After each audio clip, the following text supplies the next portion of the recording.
Salam saudara kasih. Kita akan puji Tuhan hari ini. Naikkan pujian dari hatimu. Aku mengasihi Engkau Yesus dengan segenap hatiku.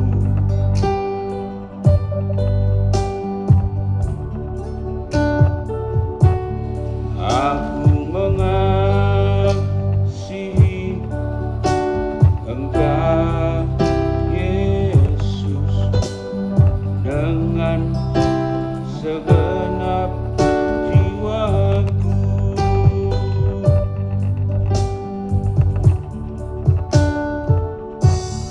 Ku renungkan firman-Mu siang dan malam, ku pegang perintah-Mu dan ku lakukan. Engkau tahu ya Tuhan, tujuan hidupku hanyalah untuk menyenangkan hati-Mu.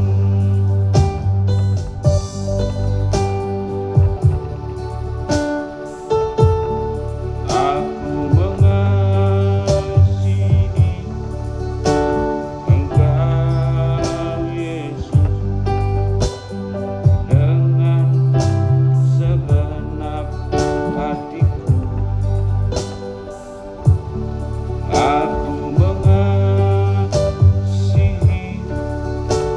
Engkau Yesus dengan segenap jiwaku.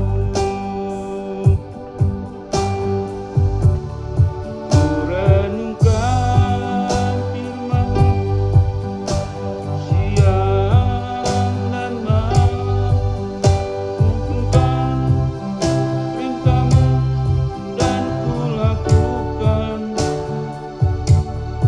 Engkau tahu ya Tuhan, tujuan hidupku hanyalah untuk menyenangkan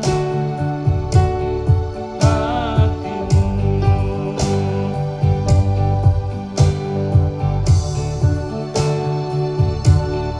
Ku renungkan firman-Mu siang dan malam, ku pegang perintah-Mu dan ku lakukan. Engkau tahu ya Tuhan, tujuan hidupku hanyalah untuk menyenangkan hati-Mu. Hanyalah untuk menyenangkan hati-Mu.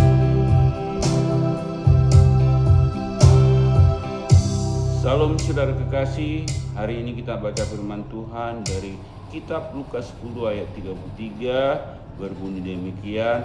Lalu datang seorang Samaria yang sedang dalam perjalanan ke tempat itu, dan ketika ia melihat orang itu, tergeraklah hatinya oleh belas kasihan.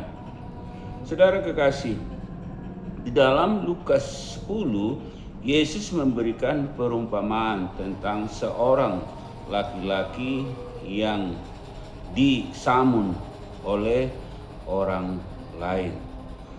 Dan dari sini dapat kita lihat apa yang terjadi ketika laki-laki tersebut disamun oleh orang lain, dipukul, dirampok, dan semua miliknya itu habis dan dia tidak berdaya. Kemudian apa yang terjadi? Satu, seorang iman dari pihak iman melihat dan akhirnya melewatinya. Kemudian juga dari pihak Lewi, melihat dan membiarkannya. Akhirnya ada seorang orang Samaria melihat dan menolongnya dan mengobatinya. Nah, dalam perumpamaan ini bagaimana iman, bagaimana yaitu orang Lewi yang melihat yang disamun tersebut dibiarkan begitu saja. Tema firman Tuhan hari ini ketika legalitas mengalahkan kasih. Mereka punya legalitas sebagai seorang imam. Mereka punya legalitas sebagai seorang Lewi. Legalitas inilah yang mereka pergunakan sehingga mereka tidak menolong, membiarkan yang disamun tersebut tergeletak tidak berdaya. Seharusnya harus ditolong, harus diobati.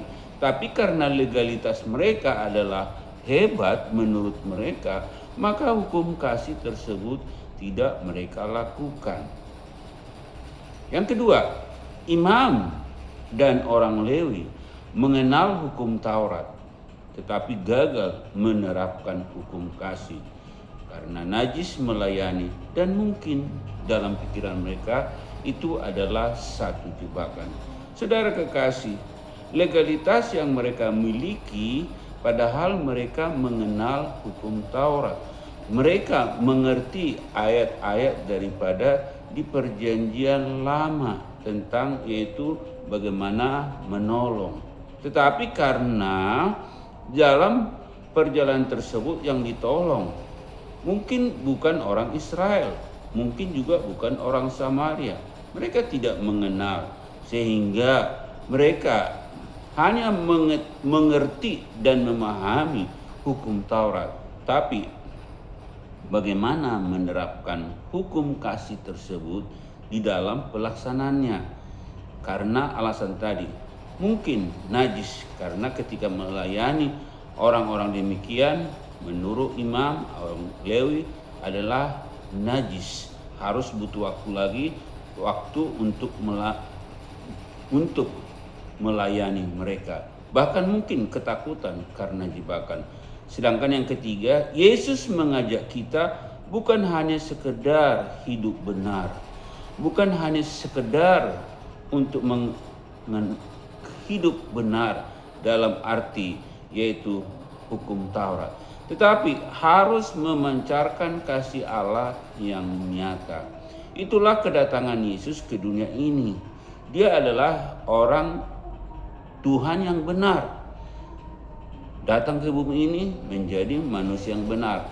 Tetapi dengan kasihnya kepada dunia ini, kepada manusia, dia rela menjadi tebusan bagi mereka yang percaya. Jadi kebenaran dan kasih harus berjalan bersama. Itulah menjadi satu teladan bagi kita orang-orang percaya sekarang. Hidup benar dan juga melakukan kasih.